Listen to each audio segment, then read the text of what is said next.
સુરતમાં ward number 16 ભાજપના પ્રમુખ પર હુમલો થયો હોવાની ઘટના સામે આવી છે। હુમલાની ઘટના સીસીટીવી કેમેરામાં કેદ થઈ છે। તો પૂર્ણા વોર્ડ નંબર 16માં આખી ઘટના સર્જાઈ। વાહન અથડાવવા બાબતે ઠપકો આપતા હુમલો કરી કાઢવામાં આવ્યો હતો। તો વોર્ડ નંબર 16 ભાજપના પ્રમુખ ધર્મેન્દ્ર જગદીશ કાકડિયા પર પશુપાલકનો હુમલો કરવામાં આવ્યો। દૂધ વિક્રેતાએ માથામાં એલ્યુમિનિયમ કેનનું ઢાંકણ મારી દીધું। તો કારને બાઇક અથડાતી હોય અને ઠપકો આપતા માથાભારે શખ્સે રિવર્સમાં બાઇક લાવી ફરી અથડાવી અને બબાલ કરી હતી। તો આ મામલે પૂર્ણા પોલીસે તપાસ પણ આરંભી છે। તો વોર્ડ નંબર 16ના પ્રમુખ પર હુમલો કર્યો હોવાનો આ મામલો સામે આવ્યો છે। સંવાદદાતા કીર્તેશ અમારી સાથે જોડાઈ ગયા છે। કીર્તેશ, જે ગાડી છે તે અથડાવા મામલે જે હુમલો કરી દેવામાં આવે છે, આખરે કયા પ્રકારે ઘટના સર્જાઈ હતી, શું અપડેટ? બિલકુલ, સુરતના પુનાગામ વિસ્તારમાં પશુપાલકોની દાદાગીરી દિવસે ને દિવસે વધી રહી છે। ખાસ કરીને રોડ પર રખડતા પશુઓ બાબતે જો કોઈ વ્યક્તિ બોલે તો તેમના પર હુમલો કરતા હોય છે। ત્યારે વોર્ડ નંબર 16ના ભાજપના પ્રમુખ ધર્મેન્દ્ર જગદીશ કાકડિયા પશુપાલક સાથે ઝઘડો થયો હતો। ખાસ કરીને ગાડી અડી જવાને લઈને આ માથાકૂટ થઈ હતી, જેને લઈને પશુપાલકે દૂધના કેનનું ઢાંકણું તેમના માથામાં મારી દીધું હતું। સમગ્ર ઘટના સીસીટીવીમાં કેદ થવા પામી છે। જોકે ઘટના સામે આવતાની સાથે જ હવે પૂના પોલીસે આ મામલે ગુનો દાખલ કરી તપાસ શરૂ કરી છે। ખાસ કરીને આ વિસ્તારમાં પશુપાલકોનો એટલો આતંક છે, કારણ કે સામાન્ય બાબત ગાડી અડી જવા બાબતે તેઓ રસ્તા પર ઉતરી આવી લોકોને માર મારતા હોય છે। આ પહેલી ઘટના નથી, જો કે આ ઘટનાના સીસીટીવી આવતા હવે પોલીસે આ મામલે તપાસ શરૂ કરી છે। કીર્તેશ, કયા પ્રકારે હવે ફરિયાદ નોંધવામાં આવી છે કે પછી વિડીયોના આધારે તપાસ શું આદરવામાં આવી છે? બિલકુલ, જે વોર્ડ નંબર 16ના ભાજપના પ્રમુખ છે તેમના ઉપર જીવલેણ હુમલો કરવામાં આવ્યો છે। એલ્યુમિનિયમનું દૂધના કેનનું ઢાંકણ મારવામાં આવ્યું છે, એટલે કે હુમલાનો ગુનો દાખલ કરવામાં આવ્યો છે। સાથે સાથે કહી શકાય કે આ લોકોની જે રીતે દાદાગીરી છે, એટલે સામાન્ય બાબતે ઉશ્કેરાઈ જઈ હુમલો કર્યો છે। એટલે હાલ આ મામલે તપાસ પણ ચાલી રહી છે અને સૌપ્રથમ પશુપાલક વિરુદ્ધ ગુનો દાખલ કરી તેની ધરપકડના ચક્રો ગતિમાન કરવામાં આવ્યા છે। જી કીર્તેશ, સમગ્ર માહિતી બદલ આપનો આભાર। અમદાવાદ એસીબીએ વધુ એક મોટી સફળતા મેળવી લીધી છે। સુરત ગ્રામ્યના કેમ પોલીસ સ્ટેશનમાં ફરજ બજાવતા પોલીસ ઇન્સ્પેક્ટર તથા એક વકીલને ₹3 લાખની લાંચ લેતા રંગે હાથ ઝડપી પાડ્યા છે। ફરિયાદીના ભાઈ સામે કેમ પોલીસ સ્ટેશન ખાતે દાખલ થયેલા ગુનામાં ગંભીર કલમો ઉમેરવામાં ન આવે તેના માટે પોલીસ ઇન્સ્પેક્ટર પ્રવીણસિંહ જાડેજાએ આરોપી વકીલ મારફતે ₹10 લાખની લાંચની માંગણી કરી હતી। જે બાદ ફરિયાદના આધારે અમદાવાદ એસીબી દ્વારા ટ્રેપ ગોઠવી બંનેને રંગે હાથ ઝડપી પાડવામાં આવ્યા હતા। એસીબીએ લાંચની રકમ કબજે કરી છે। તો હાલ આરોપીઓ સામે ગુનો દાખલ કરી આગળની કાર્યવાહી હાથ ધરી છે। કેમ પોલીસ સ્ટેશનના પોલીસ ઇન્સ્પેક્ટર પ્રવીણસિંહ જાડેજા તથા એક પ્રજાજન ચિરાગભાઈ ગાંડલિયા, જે વ્યવસાય વકીલ છે, તેઓ પાસે પ્રથમ ₹10 લાખ રૂપિયાની માગણી કરેલી અને રકઝકના અંતે ₹3 લાખ રૂપિયા નક્કી થયેલા, જે ₹3 લાખ રૂપિયાની લાંચ લેતા એ વકીલ તેમજ પીઆઈ જેઓની ધરપકડ કરેલી છે। રાજકોટમાં કાર અને ટુ વ્હીલર વચ્ચે ગંભીર અકસ્માત સર્જાયો। ટુ વ્હીલર ચાલકનો ચમત્કારિક બચાવ પણ થયો। તો અકસ્માતની ઘટના સીસીટીવી કેમેરામાં કેદ થઈ છે। રાજકોટ શહેરના મવડી મેઇન રોડ પર આ અકસ્માતની ઘટના બની, જેમાં બ્લેક કલરની કાર અને ટુ વ્હીલર વચ્ચે ટક્કર સર્જાઈ હતી। દ્રશ્યમાં જોઈ શકાય છે કે પૂરપાટ ઝડપે કાર આવી રહી હતી અને સામેથી આવી રહેલા બાઇક સાથે ધડાકાભેર આ જે કાર છે તે અથડાઈ ગઈ હતી, જેમાં બાઇક ચાલક કારની ટક્કરથી તે બાઇક ચાલક છે તે ફંગોળાઈ ગયો હતો, પરંતુ બાઇક ચાલકનો આબાદ બચાવ થયો છે। ચમત્કારિક બચાવ થયો છે અને આખી ઘટના સીસીટીવી કેમેરામાં કેદ થઈ છે।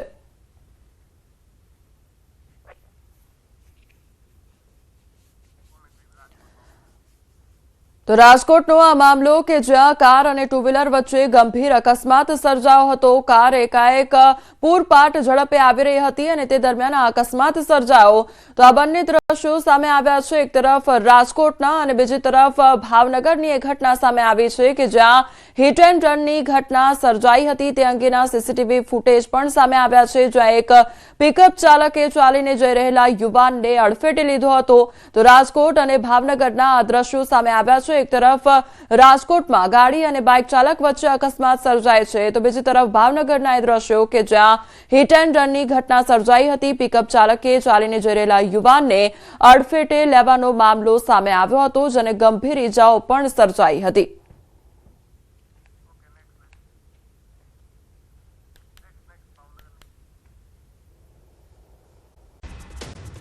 દાહોદમાં 5 યુવકોને અકસ્માત નડ્યો હોવાની ઘટના સામે આવી છે। પોલીસ ભરતીની તૈયારી કરતા યુવકોને અકસ્માત નડ્યો।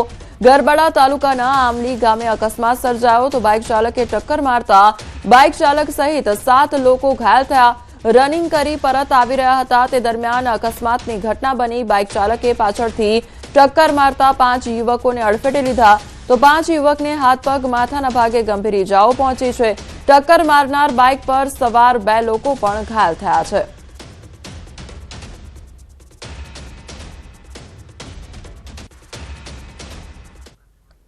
આ તરફ ભરૂચના અંકલેશ્વર નજીક અકસ્માતની ઘટના બની છે। નેશનલ હાઈવે 48 પર ખરોડ ચોકડી નજીક ટ્રક કાર પર પલટી જતા અફરાતફરી મચી ગઈ હતી। અકસ્માતમાં કારનો કચ્ચર ઘાણ નીકળી ગયો હતો, જો કે કારમાં સવાર દંપતીનો આબાદ બચાવ થયો છે। મહિલા હેમખેમ બહાર નીકળી પણ કાર ચાલક વૃદ્ધ કાટમાળમાં ફસાયા। ક્રેનની મદદથી 1.5 કલાકની જહેમત બાદ કાર ચાલકને હેમખેમ બહાર કાઢવામાં આવ્યા હતા।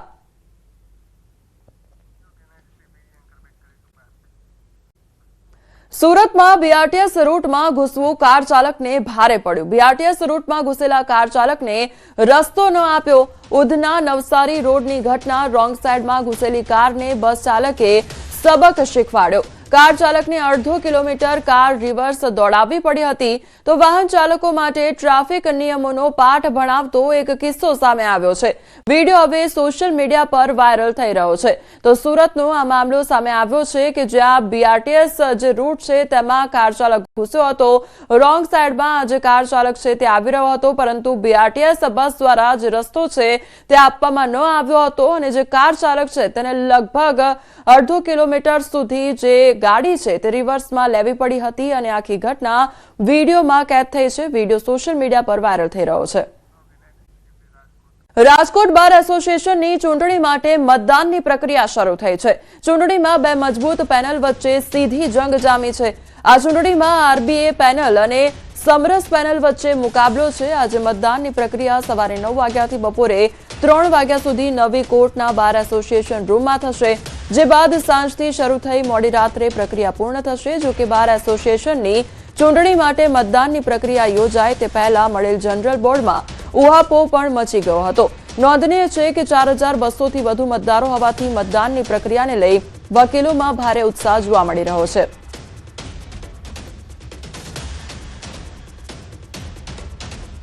વકીલોના સાથ સહકારથી બહુ વકીલો માટે સારા કામ કર્યા છે અને ભવિષ્યમાં પણ અમે સારા કામ કરવાના છીએ। એટલે વકીલો જાણે છે આરબીએ પેનલને જંગી બહુમતીથી જીતાડવી જોઈએ। વકીલો છે એને સ્કિલ ડેવલપમેન્ટ કઈ રીતે થાય તેમજ એનામાં અવેરનેસ લીગલ કઈ રીતે વધુ આવે, મહિલા બાર છે એ આધુનિક બનાવવાના છે, આવા કામો કરવાના। તેમજ જે એટીએમ બાકી રહી ગયું છે એટીએમ તાત્કાલિક મુકાઈ કાર્યક્રમ કરવાના। રાજકોટ બાર એસોસિએશનમાં અગાઉ હું કામગીરી કરી ચૂકેલ છું, એટલે મને એ વસ્તુનો ખ્યાલ છે કે વકીલોના પ્રશ્નો શું છે, વકીલોની મુશ્કેલીઓ શું છે। એટલે ગત વર્ષ દરમિયાન જે વકીલોના પ્રશ્નો હતા, મુશ્કેલીઓ હતી, એ મુશ્કેલીઓને વાચા આપવા, એ ઉપરાંત રાજકોટ બારની ગરિમાને જે ઠેસ પહોંચેલ છે એટલા માટે થઈને કરવા માટે અમારી સમરસ ટીમ છે એ ચૂંટણી લડી રહી છે। વડોદરામાં દેહ વ્યાપારના રેકેટનો પર્દાફાશ થયો છે। વાઘોડિયા રોડ વૈકુંઠ ચોકડી નજીક દેહ વ્યાપાર સનરાઈઝ ટાવરમાંથી રેકેટ ઝડપાયો છે તો એએચટીયુની ટીમે 11 યુવતીઓને સુરક્ષિત છોડાવી છે। 2 આરોપીની ધરપકડ કરવામાં આવી, 3 ફરાર થયા છે। મુખ્ય આરોપી ગુપ્ત ભોયરામાંથી ફરાર થયો છે તો સોફા નીચે બનાવેલો ગુપ્ત માર્ગ જોઈ પોલીસ પણ ચોંકી ઉઠી હતી। 44,000 રોકડ તેમજ મોબાઈલ, લેપટોપ સહિત મુદ્દામાલ કબજે કરવામાં આવ્યો છે। ફરાર આરોપીઓ પર અગાઉ પણ ગુના નોંધાયેલા છે તો પોલીસ સ્ટેશનમાં દેહ વ્યાપાર અને માનવ તસ્કરીનો ગુનો નોંધાયો છે।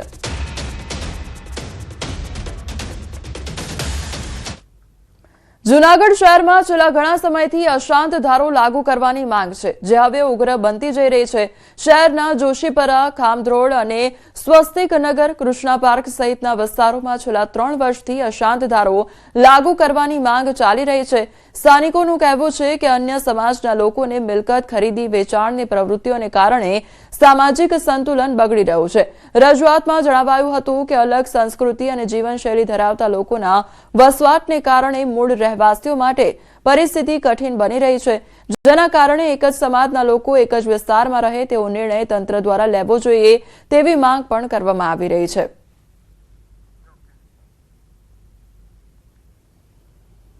એની સામે અમને પ્રોબ્લેમ નથી, પરંતુ એક ધર્મના લોકો બીજા ધર્મના લોકોની વચ્ચે રહેવા જાય છે ત્યારે એની ખાવા પીવાની, રહેણી કેણી, પહેરવેશ બધો જ અલગ હોય છે. એટલે એને કારણે અનેક સમસ્યાઓ સર્જાય છે. કૃષ્ણા પાર્કમાં, અનુરાધા પાર્કમાં અને સ્વસ્તિકનગર સોસાયટી 1 અને સોસાયટી 2માં એ બધાયમાં સરકારને વિનંતી કરીએ છીએ કે અશાંત ધારો લાગુ કરો, નહીતર અમે બધી લેડીઝ ભેગી થઈને અને જે પણ થતું હશે આંદોલન કરશું, ભૂખ હડતાળ ઉપર ઉતરશું, જે થતું હશે એમાંથી બનતી કોશિશ કરશું, પણ અશાંત ધારો લાગુ થશે. મનરેગા યોજનામાં ભ્રષ્ટાચારના વધુ એક કૌભાંડનો પર્દાફાશ થયો છે.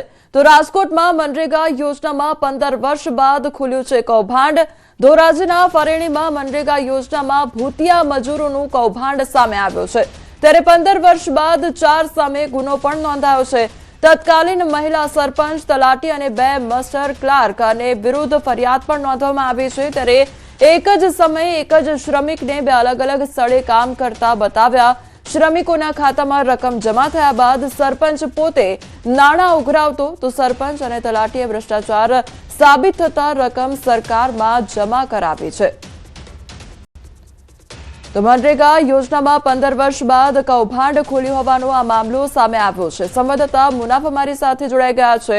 મુનાફ, મનરેગા યોજનામાં કૌભાંડનો મામલો સામે આવ્યો છે, શું અપડેટ તેને લઈને? બિલકુલ ચોક્કસ વાત કરવામાં આવે, ધોરાજી ફરેણીના મનરેગા યોજનામાં ભૂતિયા મજૂરનો કૌભાંડ 15 વર્ષ બાદ 4 સામે ગુનો નોંધાયો હતો અને ખળભળાટ મચી ગયો હતો. તાત્કાલિક મહિલા સરપંચ, તલાટી અને 2 મેચ માસ્ટર ક્લાર્ક વિરુદ્ધ ધોરાજી પોલીસ મથકે ફરિયાદ નોંધાવી હતી.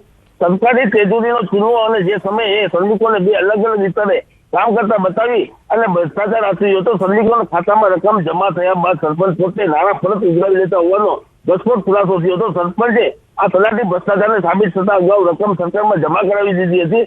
એ ટીડીઓ રાજેશભાઈ ની કામરે નોંધાવી ફરિયાદ IPS 409/114 ભ્રષ્ટાચારના નિવારણ અધિનિયમ હેઠળ કાર્યવાહી કરવામાં આવી હતી. આ ગંભીર ગેરરીતિના મામલે 15 વર્ષ બાદ આ પોલીસ ફરિયાદ નોંધાતા ચકચાર મચી જવા પામી હતી. કવિતાબેન ભીખાભાઈ રામડિયા અને MB વકેરિયા અને તલાટી શ્રમ મંત્રી રોહિત રણછોડભાઈ, જગદીશભાઈ બાબુભાઈ રામડિયા તેઓ પણ ફરિયાદ નોંધવામાં આવી હતી. જી મુનાફ, સમગ્ર માહિતી બદલ આપનો આભાર. રાજ્યનું એસટી નિગમ મુસાફરોને વધુ સારી સુવિધા આપવા આગળ વધી રહ્યું છે. નિગમ બસમાં ફૂડ સર્વિસ માટે ટેન્ડર બહાર પાડવામાં આવ્યું છે. તો મુસાફરો બસમાં ઓનલાઈન ફૂડ માટે એસટી નિગમની OPRS સિસ્ટમ પર ઓર્ડર આપી શકશે. નક્કી થયેલ એજન્સી તમાકુ, બીડી, ગુટકા, નોનવેજ અને પ્રતિબંધિત ચીજવસ્તુઓ સર્વ નહીં કરી શકે. તો એજન્સીઓએ ઓનલાઈન ફૂડ માટે કેટલાક નિયમોનું પણ પાલન કરવું પડશે.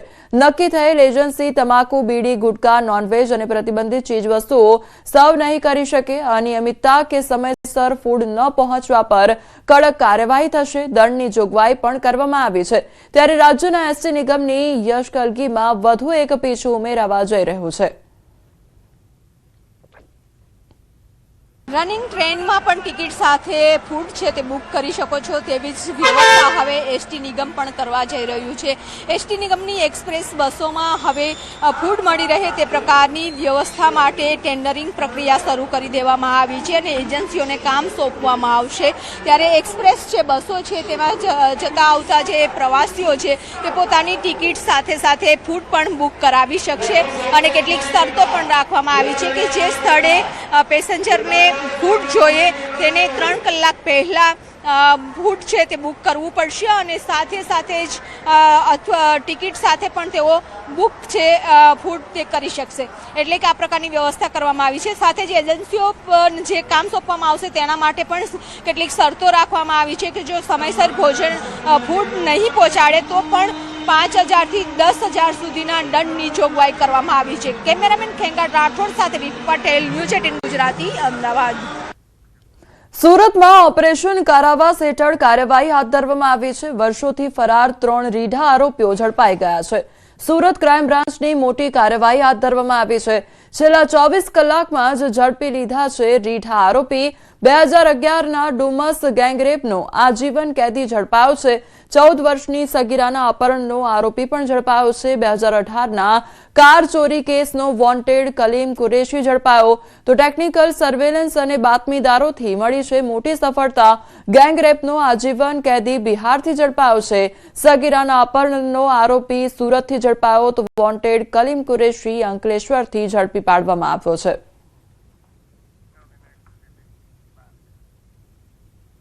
અમદાવાદમાં આજથી national real estate development council property ફેસ્ટિવલનું આયોજન કરવામાં આવ્યું છે. આજથી 3 દિવસ સુધી નાર્ટકોનો પ્રોપર્ટી ફેસ્ટિવલ યોજાશે અને જેનું આયોજન national real estate development council Gujarat દ્વારા કરવામાં આવ્યું છે. આ 3 દિવસીય પ્રોપર્ટી એક્ઝિબિશનમાં શહેરના 500થી વધુ રિયલ એસ્ટેટ સાથે જોડાયેલા લોકો જોડાયા. આ પ્રોપર્ટી એક્સપોથી અમદાવાદના રિયલ એસ્ટેટ સેક્ટરને વેગ મળશે તેમજ શહેરમાં સ્પોર્ટ્સ ઇન્ફ્રાસ્ટ્રક્ચરની કામગીરી શહેરની વૃદ્ધિને નવી દિશા મળશે. આ એક્સપોનું ઉદ્ઘાટન ઉર્જા મંત્રી ઋષિકેશ પટેલના હસ્તે કરવામાં આવ્યું. તો મેયર પ્રતિભાબેન જૈન પણ ઉદ્ઘાટન સમારોહમાં હાજર રહ્યા હતા.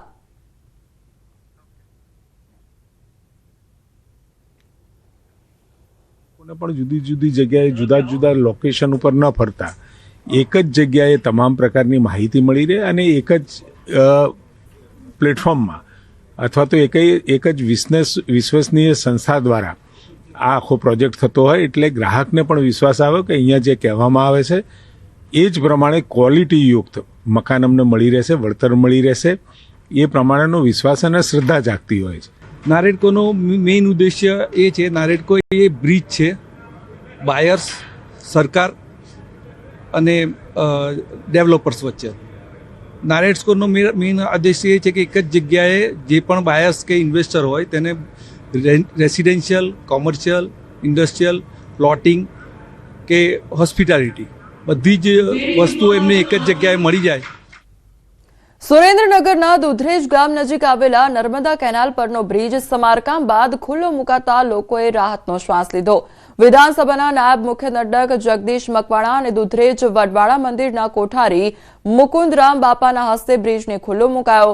સુરેન્દ્રનગરને કચ્છ સાથે જોડતા મુખ્ય હાઈવે પરનો બ્રિજ છેલ્લા ઘણા સમયથી બંધ હોવાથી લોકોને ભારે હાલાકી વેઠવી પડી રહી હતી.